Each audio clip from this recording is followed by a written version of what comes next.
Good evening, everybody, and welcome to the National Press Club. My name is Allison Fitzgerald Kojak.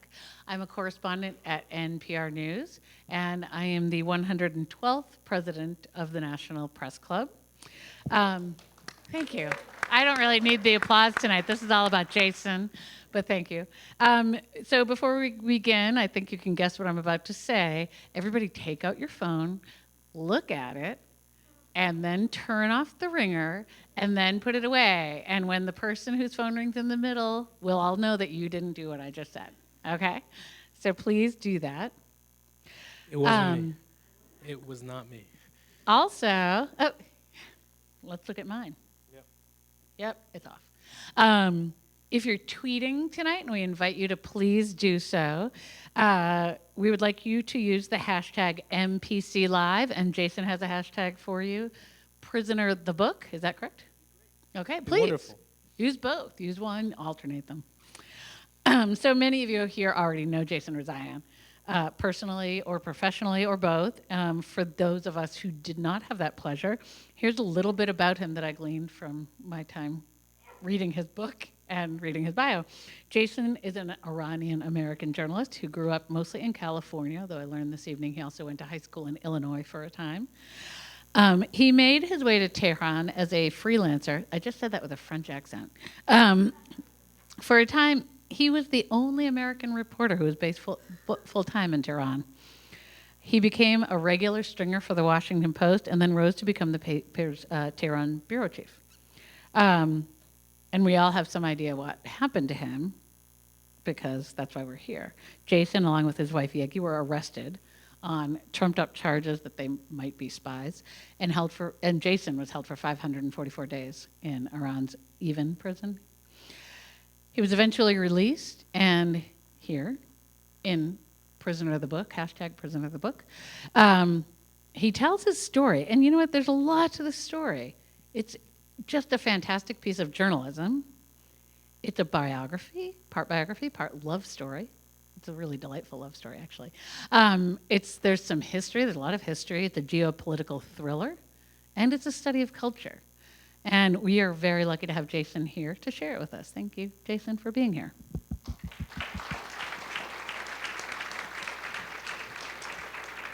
That's one of the kinder introductions I've gotten over the years. So thank you, Allison. Thank you, Madam President.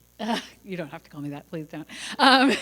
As a member of the National Press Club, I feel inclined to do so. Okay. Well, then go ahead.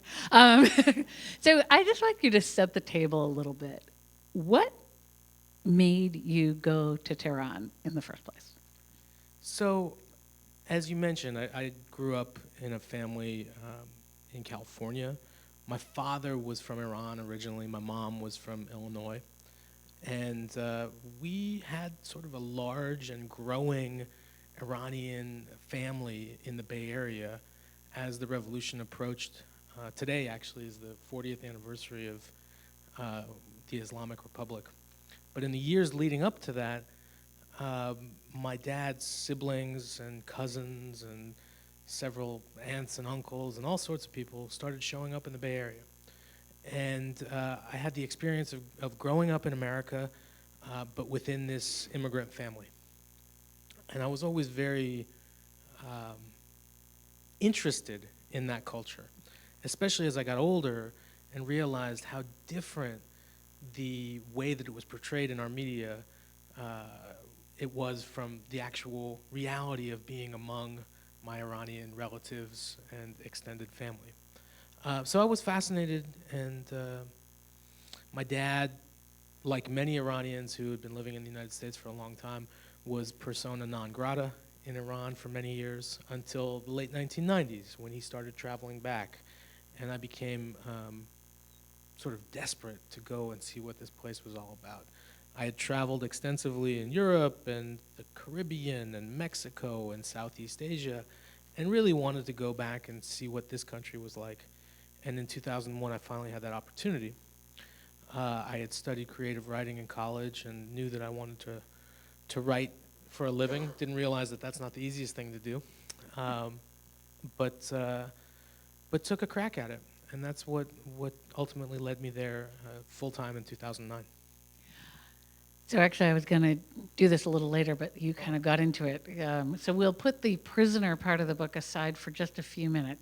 One of the things that I found really remarkable in your book was the story of your father, in part because most of us, not most of us, but many, many of us here were very young when the Iranian Revolution happened, or it happened before we were born. And so Iran has had one place in our psyche. You talk about your father coming here and just being, an immigrant from another country. He came before then. There was no sort of stigma to Iran. He had a community. And it just struck me as like, oh, I had never thought of that. So yeah, I mean, when my dad came in 1959, there was absolutely no stigma towards Iranians. It was a country that we had very positive relations with and had for many years. And when he came, there were hundreds of Iranians in America, not the 500,000 to 1 million that we are today. So it wasn't a big enough population to have a bias against yet. I think it was just a very sort of exotic group of people, but one that was known to be cultured, sophisticated. And as the 1960s progressed, the number of Iranian students studying in American universities became the highest number of any country, of any nationality around the world. So there's tens of thousands of Iranian students studying in the US in the mid-60s up until the revolution. So he really experienced that progression of being kind of a pioneer of this community, whether he intended to be one or not. And then, when 1979 came around and the revolution happened, had the unfortunate consequence of being part of a community that was sort of banished by the larger American consciousness.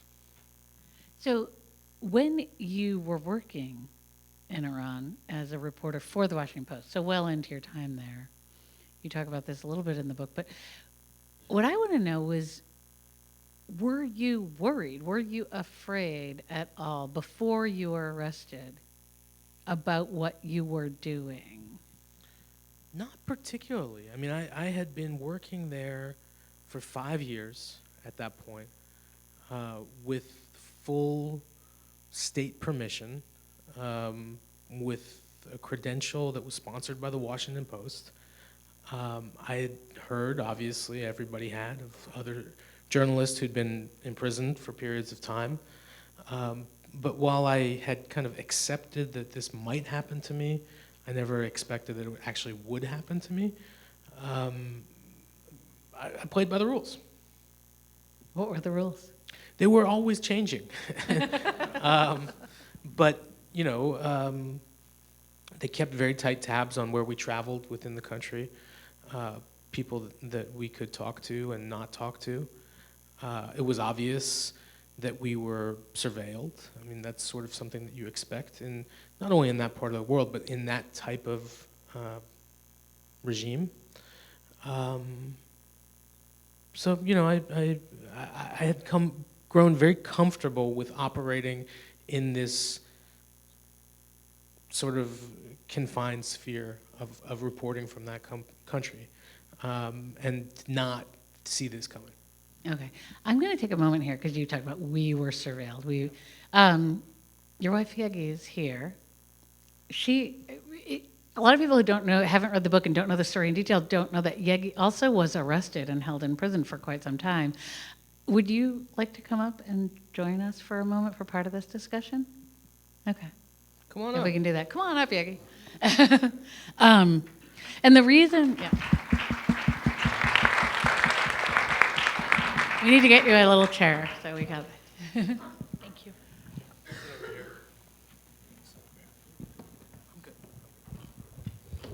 Hi, everyone. It's too bright in here. I know, it's very bright up here. There's a lot of lights on us. And so, Jason just said we were surveilled. Were you afraid after marrying, or you were dating Jason, you met in Iran, were you afraid because he was a journalist and you were working as a journalist as well for an American news organization for some period of time? while we were dating, I had some fears because no Islamic, I would say, regime or theocracy is good for dating, but safe for dating.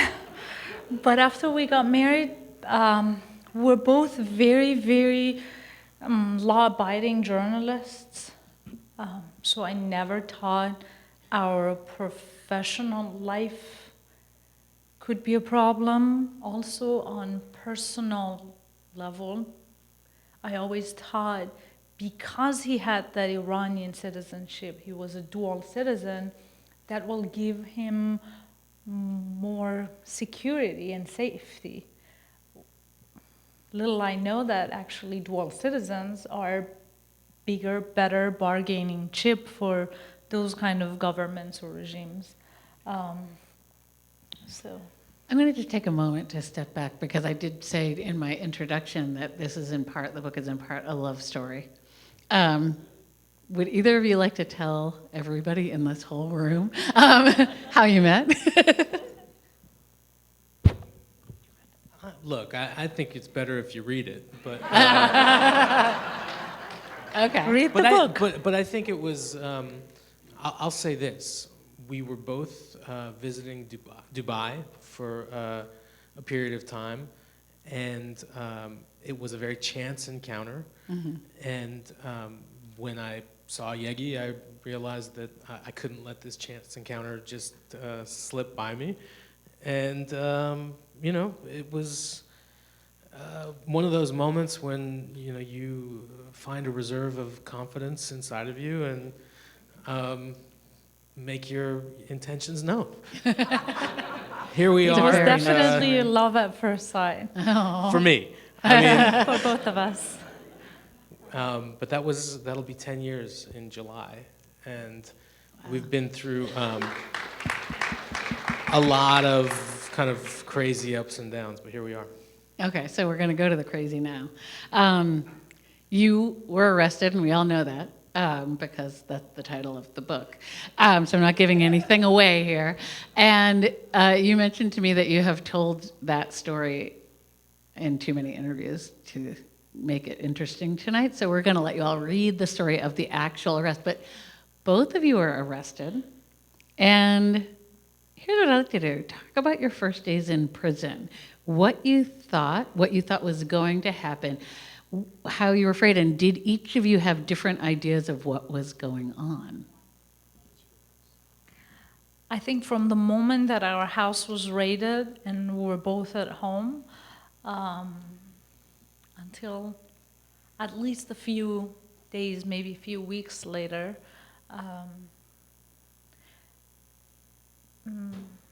as a person who was born and grew up in that culture, you always hear the story of a friend or a neighbor or an extended cousin or some other people that some of their relatives have been arrested. So I guess I was more familiar with the story, and not just the story of what's going to happen, how you're going to be arrested, how serious this is, or whatever that is happening to me at this moment, if it has any similarities to the stories that I have heard, and if that means something very serious, or it can go away in a few minutes, or it's a mistake, because mistakes also happens there. But I think from that very first few moments, also I have to say culturally, people from the Middle East, or at least my country, Iran, are more pessimist. I was like, no, this is not going to go away by itself. This must be very serious. But as an American kid, Jason is always more optimist and grew up in this very positive lifestyle. So he was telling me the entire time that our house was being ransacked by these security forces, he was telling me, it's going to be all right, don't worry about it. This is just a mistake, it's going to blow out. But I thought, no, this is very, very serious. What about you, Jason? Yeah, I mean, I honestly thought that when they took us to the prison and began interrogating me, that that the intention was to just scare us, and me in particular, into leaving town. And we'd had other friends who were correspondents who had been harassed, had been taken in, had had their houses ransacked, and ultimately were allowed to go. But I think what the difference was this moment that the nuclear negotiations between Iran and world powers were really sort of coming to not a conclusion, but they were ramping up in intensity. And the fact that I was a dual national was a complicating variable for me, because there was forces inside the regime that did not want to see that deal come together. They wanted to do whatever they could to stop it in its tracks, to complicate the negotiations. And I know from reporting this book out after the fact that yes, this became a point of much contention. Not just me, there was other Americans in prison in Iran at the time. It became a subject of negotiation immediately. And not only a subject of negotiation, a renewal of mistrust that these negotiations were in part intended to mellow. So, I had it in my mind that the negotiations have gone too far for them to let this stand. I was wrong. Pretty wrong.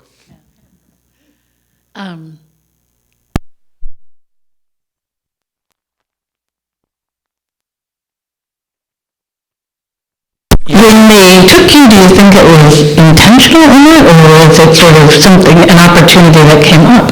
I think that made it the perfect moment to do it. I had literally just come back from reporting on these negotiations in Vienna, and it was, my career was really taking off. I had the opportunity to cover Iran for many years, but now I was covering the Iran story from multiple locations. It doesn't happen, all the time. So I had a lot to look forward to professionally, and they had other plans. So, you just made me lose my train of thought. That was very good. So you decided at some point in prison, and maybe Yegi, you were out at this point, that bringing more attention to your case would help you rather than hurt you. Now, that's not always the case with American prisoners in other countries. What made you, and did both of you agree on this, decide that more and more attention, more publicity was better than keeping negotiations secret? Want to go first? You go first. Okay. So, first and foremost, I want to acknowledge the presence of friends from the Committee to Protect Journalists and Reporters Without Borders that are here tonight, who were integral in raising awareness for our case, but also for the Press Club. This was sort of ground zero for so many of the efforts around raising awareness, in tandem with the Washington Post, and a lot of my colleagues are here tonight as well. So it took a village to raise this up to the point where it was a matter of national interest, right? And our thinking, and I don't want to speak for Yegi, but I'll speak for myself and she can add to this, was that when Iran, as a state, takes somebody hostage, they do it with the intention of getting something in return. And they're not going to just at some point come to their sentences and say, oh, you know what, we made a mistake, you can go home now. The writing was on the wall that that was not going to happen. And so as time dragged on, I think we had several conversations about how do we raise this issue to a point where everybody knows about it. Me in a cell, she released, but ostensibly under house arrest, not allowed to have a cell phone, not allowed to talk to, contractually not allowed to talk to media, and being followed throughout Tehran, everywhere she went. So it was a big challenge, and I think the attention on our case, in my mind, and I write about this kind of extensively in the book, that I'm not going to get out until the President of the United States, whoever that person is, decides that I have to get out. I believe that to my core, and I read Joel Simon's book from the Committee to Protect Journalists. He's got a new book out about hostage negotiations and how the U.S. And other countries deal with those sorts of situations. And I think the thoughts that I had in prison were the right ones. If we had said, let's be as quiet about this as possible, I'd probably be sitting in the same cell right now, along with other people who had been arrested before I was released. So Yegi, what were you doing at this time, and were you able to communicate with people here in the U.S. to try to get the publicity up? So finally, after I was released after 72 nights, or 2.5 months, the only person that I spoke with constantly was Jason's brother, Ali, in America. I never talked to any of his colleagues or anyone in the press club or any of the press freedom organizations. And I have been threatened many times for not even talking to my brother-in-law. But eventually, I think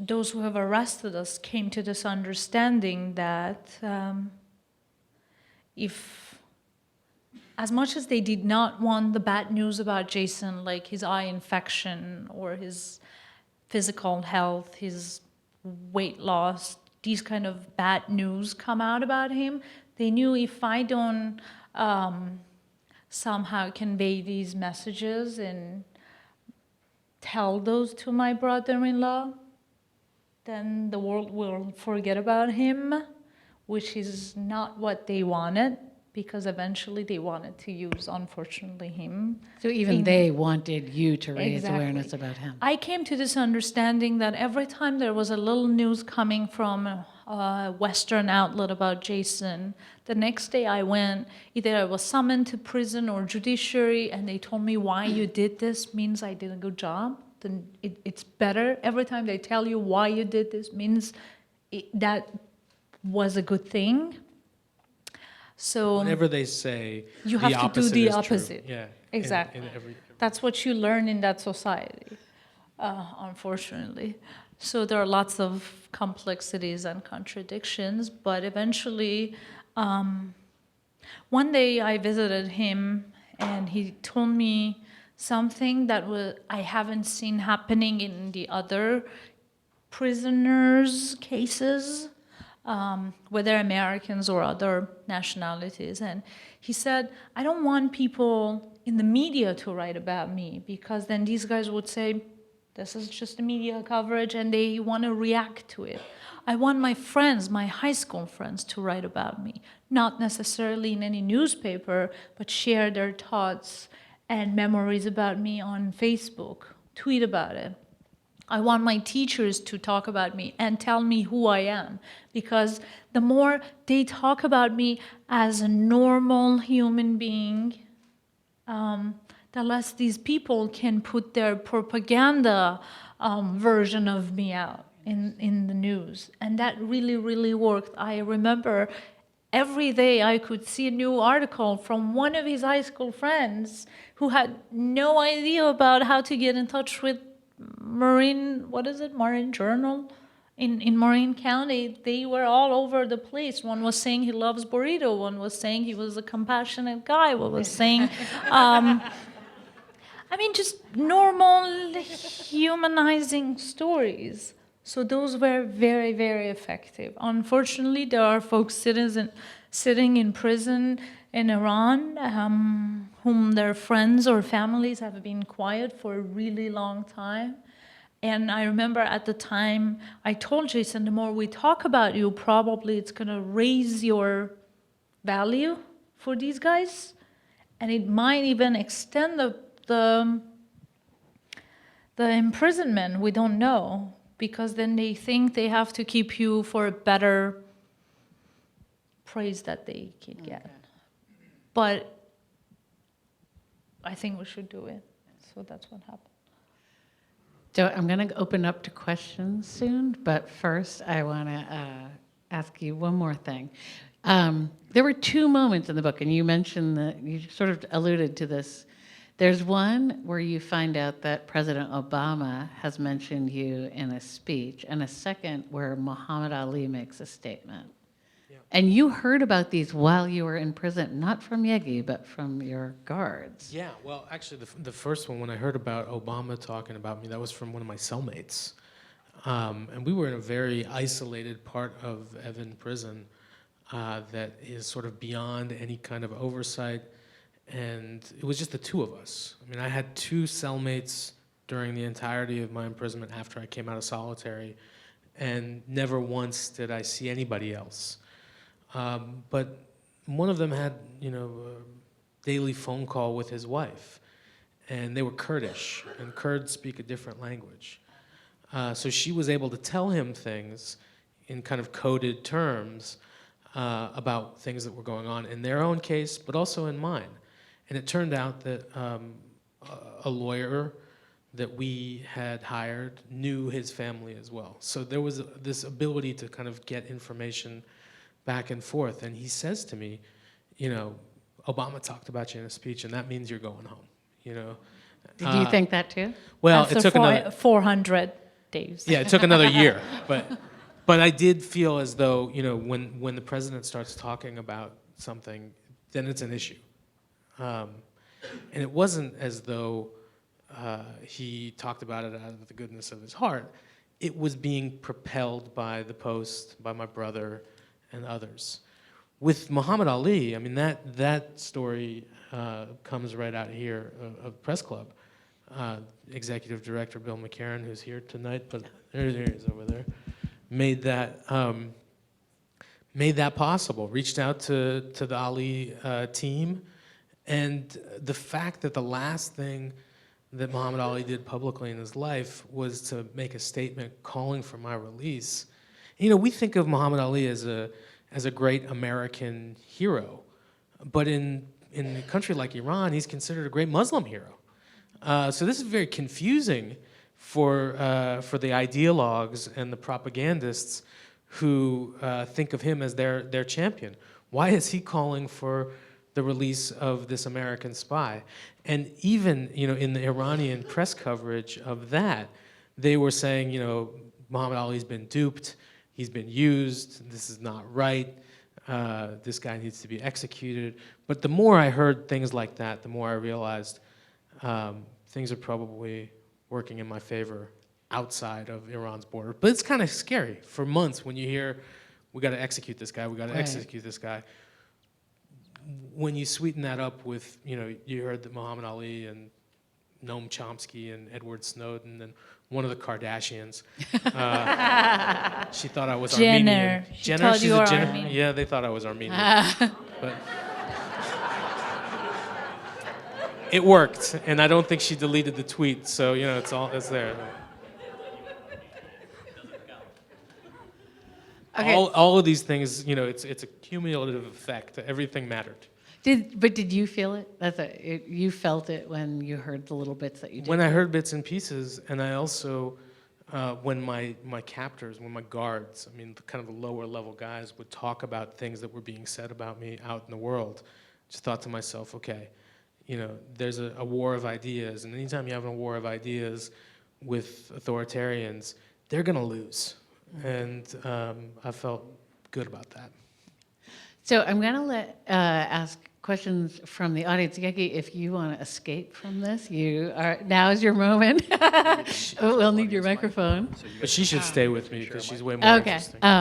So if you want to ask a question, please raise your hand, and Bill will go around and find those. Please say who you are. Hi, I'm Tom Rezaian. I'm wearing a Press Club Free Jason t-shirt. Welcome home. I've got a question, having been the bureau chief in Tehran and having been through your terrible ordeal, being being an American journalist in Tehran is kind of rough. It's happened to other American journalists there, or people working for American outlets. But what do you know about journalists who are based in Iran, Iranian citizens? I mentored a journalism student a couple years ago who has since returned to Tehran. She's from there. Is it any easier? I mean, I know people get locked up for little nothings and then maybe released a few days later if they feel like it. What's it like for the journalists who are from Iran and work there? Is it gotten any easier? I'll go first. She's one of them, yeah. I think I'll go first. And then, I think it's much more difficult for them because the likelihood of their case getting to the level that our case did publicly is so slim. CPJ and RSF do an incredible job of tracking journalists' arrests around the world, but those are the arrests that we hear about. You know, there's so many more that happen that we never hear about. So I think that the landscape for local journalists is fraught for a lot of reasons. One, it's not particularly safe. Two, it's not a way to make a living, right? And so people that are doing that work in a place like Iran, locally, it's a pretty thankless job. I correspond with some of them from time to time still. And, you know, I worry about their safety all the time because they're fighting against a system that has endless resources in comparison to them. And they're seen, you know, to borrow a terrible phrase, as enemies of their own state. And that's been an ongoing problem. It's not a new problem for these people, but I always applaud them for continuing to go out and doing their work. I completely agree with everything Jason said. Obviously, less money, less notoriety, less support. You don't have Washington Post or National Press Club. There is not even a journalism association or journalist organization in Iran. There's no union for journalists. So if these people, including me, are in problem, there's no one to advocate for them. The fear on their families and how they scare the families is so bad that families just deal with their children in prison without really doing anything because there is not much to do. And there's this new trend. A reporter was thrown in jail in 2013 and finally released on bail. He writes for an architecture website that reports about the corruption in the municipality in Tehran, in the capital. Finally, after 3 or 4 years, this guy was sentenced to 5 years in prison. What they do, all of these domestic outlets, as soon as they have one of their reporters arrested, they also fire them in order to not be associated with that reporter. So there's zero support. If you need bail and your family can't pay the bail, your organization is not even defending you or supporting you or helping you financially. You even lose that little monthly salary that you were getting. It's a terrible scene, and obviously, as Jason correctly said, there are many, many cases that we never hear from them in the Western news. They just get buried among all the international news, and even the government never reports that those guys are imprisoned or missing. It's a terrible scene. I just wanted to add one thing on top of that, a plug from my newspaper. Not only did they not fire me, they continued to pay me and also supported us in terms of our legal fight and helping to get Yegi's bail to get her out of prison.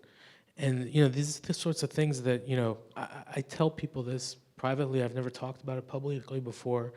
But people say to me, damn right, that's what they should do. Well, maybe that's what they should do, but that's not what all organizations do. So, you know, kudos to Marty Barron, Fred Ryan,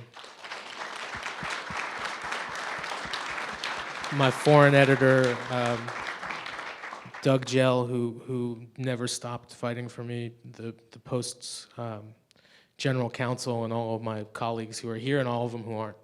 Yeah. Okay, right up here, up front. Wes Pippert, what kind of mistakes does our government make in dealing with hostage situations? I think we've had this stated no concession policy for so long, but there's often concessions. I don't think that there's any real consistency, but I think the thing that we have to make a decision about is whether or not we value our citizens' lives above all else or not. And growing up as an American, I was under the impression that our lives are very valuable, that every life matters, and that every person has the right to live. And if I get in trouble in some foreign place, my government would fight for me. In my case, it did. But unfortunately, that's not how it always works. So I just think that there needs to be a lot more consistency in how we deal with these situations and what it is that we stand for in terms of how we confront hostage taking, which, as you know, is an issue that's only getting worse in recent years. Any more? Or do you want to? I just want to add one sentence to that. I think those folks in the U.S. government who negotiated over Jason's release and several other American hostages who were imprisoned in Iran did a great job. But it's just so sad to see those guys are out of job and kicked out of government because there is a new administration. If those guys had any success, means they know what they are doing. So we should keep them in the government, and this should be a bipartisan issue or a non-partisan issue.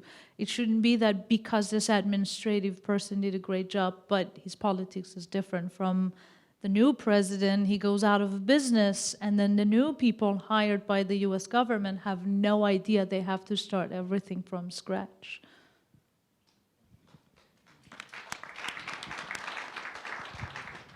I think we have a question right here. Yes. Paz Magat, Halifax International Security Forum. Hi, Jason. I've really enjoyed this book. I was sort of taken by, I was like crying in one moment. I started laughing hysterically in another moment. So congratulations on the book. I wanted to know what happened next. I know it ends, and I was like, so then what?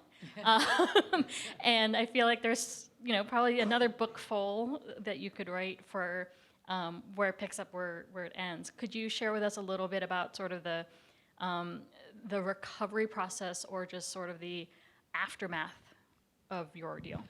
So, thanks for that question, Paz.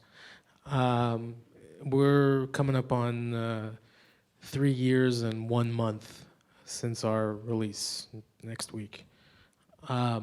It's been a full ride and sometimes a rocky one. As I kind of recount in the book, you come back to this wonderful reception, but then there's all these mundane aspects of life that need to get dealt with. I can report, it's not in the book because it happened after we closed the edits, that the IRS has agreed that my time as a hostage in Iran is reason enough that I don't have to pay any late penalties for the taxes that I should have filed those 2 years. We laugh about it now, but I mean, it literally took until November of 2018 for us to get to somebody who could help reverse that. And we're talking about lots of money, right? Yegi's immigration situation is up in the air. I mean, she's a permanent resident now, something that she had a right to far before we ever came to the U.S. But because we were arrested, we were set to visit the United States on July 25th of 2014. We were arrested on July 22nd. The reason we were coming to the States was to pick up her green card. A year and a half passed and it expired. So we had to start that whole process over again when we arrived. So there's a lot of paperwork that we had to do, and I think the first 5 or 6 months of our time in freedom was buried under forms, and Yegi's and also little, holes in her arms from getting immunizations and that sort of thing. So she's still talking about it. I mean, it was tough. Then we had all of these incredible opportunities. I mean, we spent a year up at Harvard doing fellowships there. I joke that, I wasn't going to get into Harvard as a high school graduate. I had to go to a foreign prison to get myself into Harvard. And GW as well. GW took incredible care of us. So we had this front row seat for a long time of the final months of the Obama administration and the opening months of the Trump administration. And it's been not easy. It's been complicated. Things that have happened at the Washington Post, murder of my colleague Jamal Khashoggi, and watching how the Post handled that brought me back to a situation that I was living on the other side of the world, that I could see now many of the things that were being done on my behalf. So, it's been a full time, and I'm still trying to make sense of it. There's a question here in the back. Oh, wait, sorry, there's one right here. I didn't see you. Hi, Jason. I had a question about just kind of you hear in Iran, I'm Iranian myself, I was born in Tehran, came here when I was 2. But you hear about the tale of two faces of the country, the warm and hospitable culture that me and my family have been raised around, and then also the governmental challenges and obviously the experiences you had.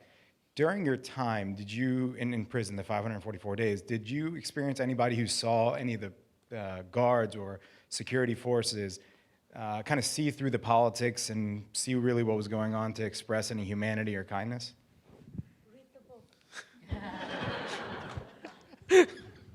Read the book. Hashtag read the book. Yes. Yeah, without a doubt. I hear people all the time, and I'm looking around. I see people in the room that I first met in Tehran, and other people that I know that have been there recently. I hear folks that haven't been there in a very long time say things like, this Islamic Republic, these are not real Iranians, they're very different from us.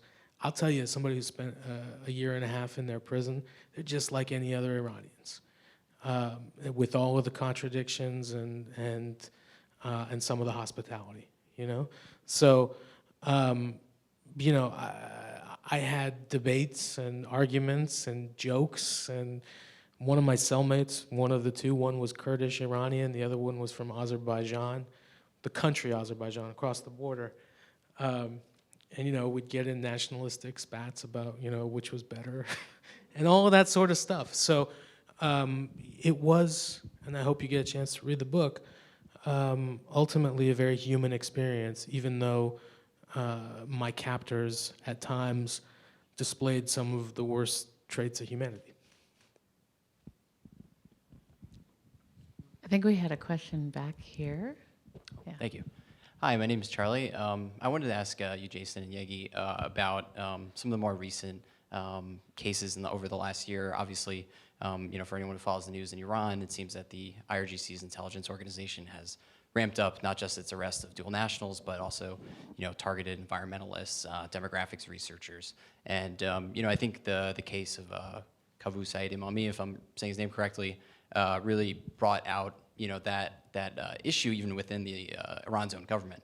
And I was wondering if you could comment what you kind of foresee happening over the next few years, if there's any new trends that are coming up from this event, and how this is playing out in the Iranian government sphere, or if it's just a bunch of smoke and mirrors like it always is. Thank you. So, I think that my case was one of the first that the IRGC intelligence unit claimed as their own. And you mentioned the environmentalists.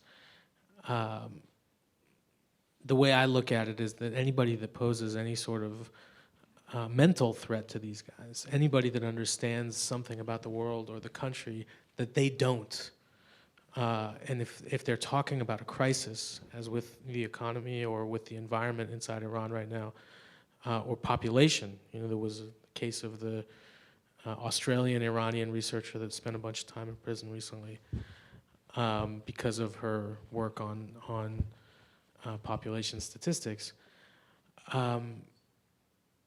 If they can't come up with a plausible counter-narrative, they just throw people in prison. Oftentimes those people have connections to the outside world, and they've come up with this ridiculous story about infiltration or influence of foreign elements. I think that taken from a different point of view, there is some truth to that. The regime in Iran and its understanding of how the world works in 2019 is pretty deficient. And there's people within that system that understand that they don't have all the knowledge. They also understand that being cut off from the international economy, being cut off from international education opportunities, the brain drain that inevitably happens when people have the opportunity to leave and then consider their long-term opportunities inside versus outside the country and decide quite naturally that they don't want to go back, is something that they have to fight against, and they can't fight against in any other way than trying to destroy these people. And I fear that we're going to see more of this in the months and years to come. I hope I'm wrong. Danny. Do we have a? So there was a movie with Mansur Bahari. Is there going to be a movie about you? And who would you want to play? Read the book. There is so much in this book. A lot in this book. Look, I don't know. I don't get to decide. I wish. Yeah, I haven't thought about it too much, but Yegi and I have both decided that if there's going to be any other kinds of adaptations of the book or our story, that we would want to be heavily involved. So if that means us playing ourselves and I have to lose another 40 pounds again, like I did when I went to prison, so be it. Yeah, I'm going Christian Bale. Okay. I'm going to put the weight back on in the end, just like he did too. We have somebody standing patiently with a microphone. I've just been handed the microphone by former club president Jonathan Salon. So, Allison, this is what you have to look forward to after your tenure. Glenn Marcus, Press Freedom Committee, National Press Club. It was an honor to participate in the Jason situation. But also, Yegi is on the Press Freedom Committee, and we're so happy to have her. And this is a little slightly off, but a number of people asked me while we were doing this, Jason, have you had any contact with the people who were hostages in Iran back in '79? Yeah, a couple of them. I don't feel like it's appropriate to talk too much about who and how, but a couple have been very supportive of me. One thing that I recount in the book is how when they were released in 1981, my dad, who was a Persian rug merchant in the San Francisco Bay Area, made this offer. If you remember at the time, there were lots of gifts being bestowed on the returning hostages. Hawaii gave everybody, all expenses paid vacation, and Idaho sent potatoes, and Nebraska sent steaks. And Taggy Rezaian in Mill Valley, California, offered each one of them $1,000 worth of rugs from his shop. It was a horrible time for him, those 444 days, as it was for most Iranians in the US. And so before any of this ever happened to me, before I ever moved to Iran, one day I uncovered kind of a box in my parents' garage that had the certificates that he had printed up and sent with each of these rugs that essentially said, on behalf of Americans, I welcome you home, and on behalf of Iranians, I'm sorry for what you endured at the hands of my countrymen. And in that box, there were a lot of thank you letters of the hostages. By my count, 44 of the 52 took my dad up on that offer.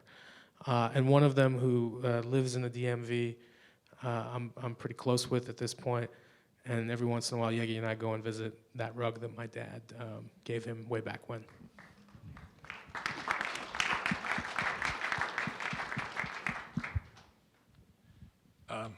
Bill Earl. I'm a communicator here at the Press Club. I've been a tenant in the building a long time. Two questions. One is a statement. I just want to tell you that Bill McCarran was relentless in keeping your case and your face in front of all of us here in the building, just going up and down through the lounges and the hallways. But I hear tell that he was so invested in your case that he now has your tattoo on his back. He escaped. He ran out of the room. He won't take off his shirt for us tonight. And the second thing I wanted to ask was, you had mentioned, I heard you do an interview on Fresh Air about the book and your experience, and you mentioned that you were still getting sort of subtle harassment from your captors, your interrogators, and so forth. And my question is that still happening? And maybe in what form, how? So first I want to say that, we've come to know Bill as our number one guardian angel. We didn't meet him until a week or so after we were released.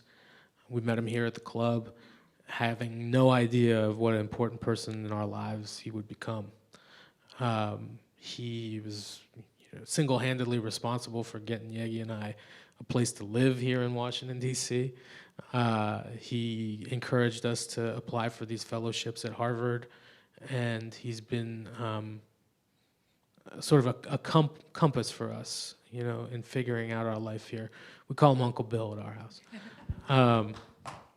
Yeah.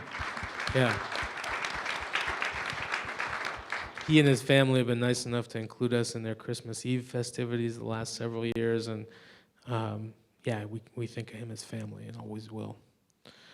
I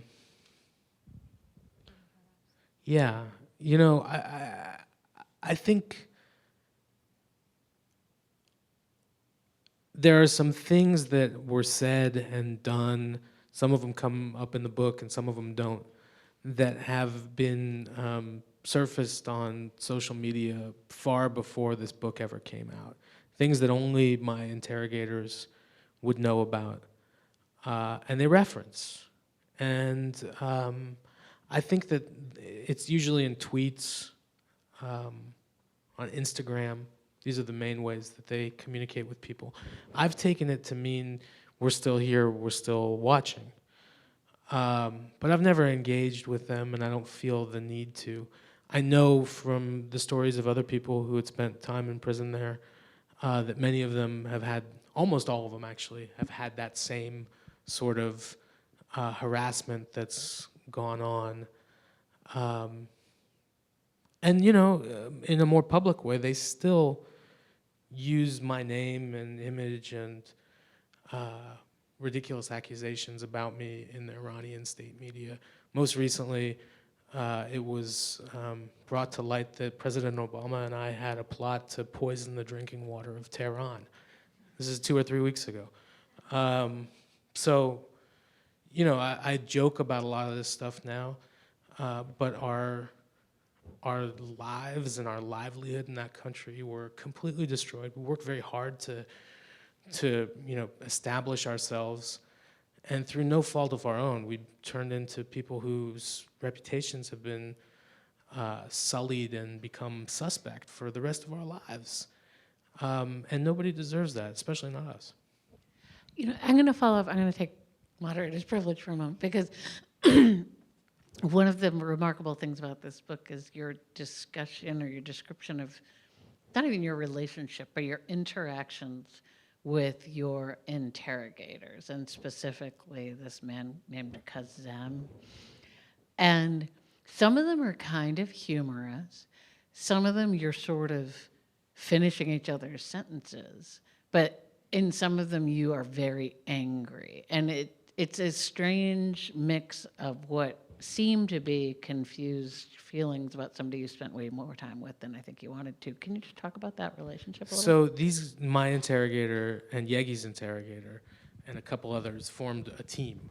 They were the team that were sort of put to us, and they began referring to themselves as my imposed brothers. And my mom, who's kind of a smartass, started using that term. And at one point I said, Mom, I've got one brother. You gave birth to him. His name is Ali. He's doing a lot of work to bring me home. Have some respect. These people are not my brothers. There was never any sort of doubt about the mendacity of what they were saying to us and the maltreatment of us that they were putting us through. But at the same time, I had to deal with these guys. And you have a choice. You can use your relationship powers to cultivate an interaction, or you can choose the other route. And I chose the former, and I think it worked out for me in some ways. But it was definitely complicated. And I had to keep separate sets of books when dealing with these people. And, you know, I would love the opportunity to have the chance in a place of my own, you know, a place of very neutral ground, to just give him a real talking to and make it clear to him that he's on the wrong side of history.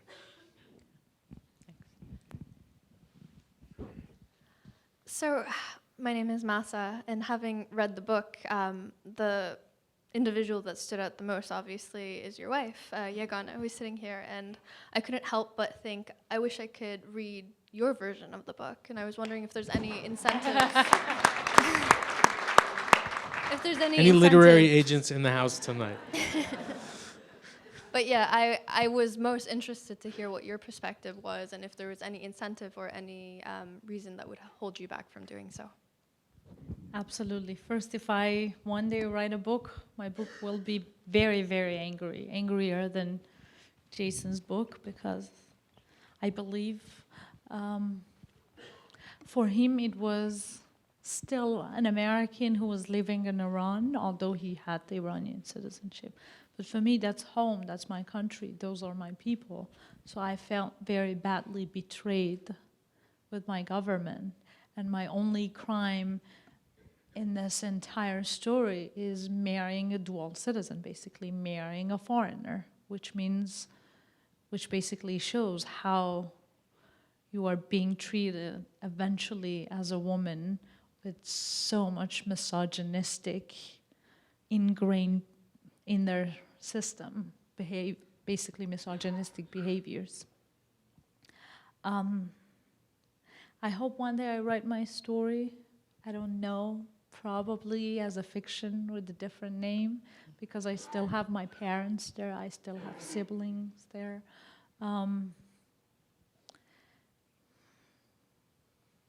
That's what keeps me from sharing as much as I want to.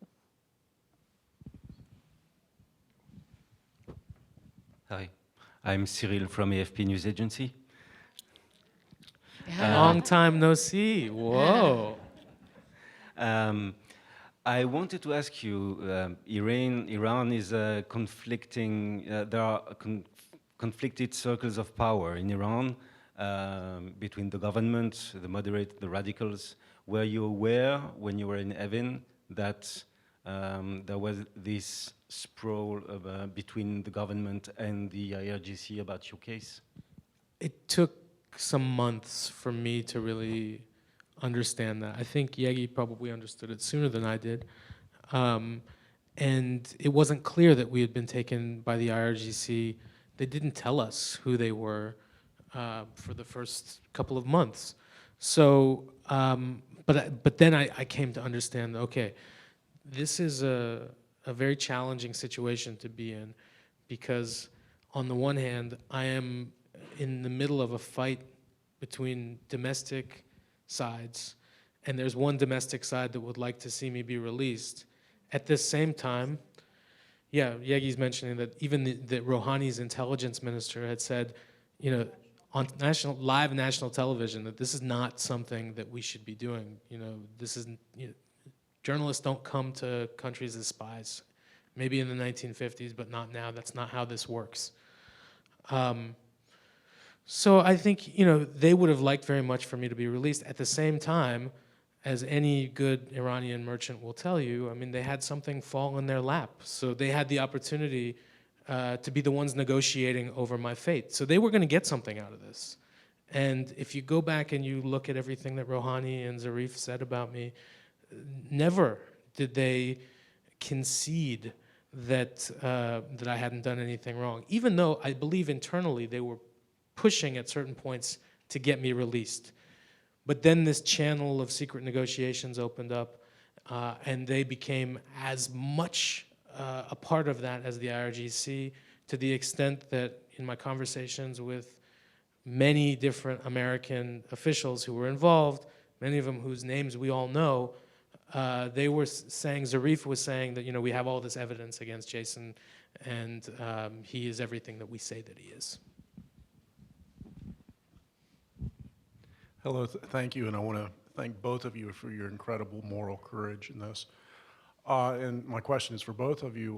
What thoughts do you have, or what advice would you give journalists in repressive, repressive regimes in terms of security assessment, in terms of doing the work more safely and more effectively? Thank you.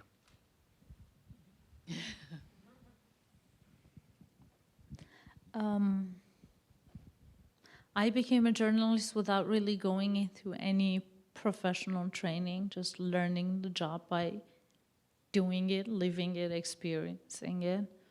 And because specifically I was doing it in my home country, I never thought I need to learn about phishing emails or things like this, especially these days with social media and how your email can be hacked or things like that. So I hope no one else does that, because that's a very wrong way of doing this very, very important, dangerous work. Obviously, knowing where you are, the culture, the language, the kind of people that you're going to deal with. Wish we had higher or better access to secure internet. I don't know if it was even possible, because we were using the internet that was provided by the government in the country. So I like it that Cyril worked in Iran with us at the same time. So I really don't know, but I think it's on us as journalists, but also on some organizations like RSF and CPJ to maybe study this more and see if they can provide.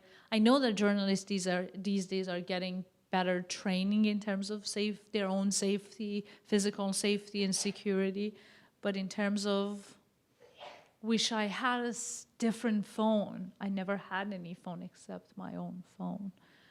Was it possible to have satellite phones? I don't know. Wish I had one of those. Otherwise, these kind of things. It reminds me, you don't wish you had a satellite phone. There are some foreign correspondents from the Post here, right? People who've spent time as foreign correspondents. There's a expense form that we have to fill in every month for our costs when we're abroad.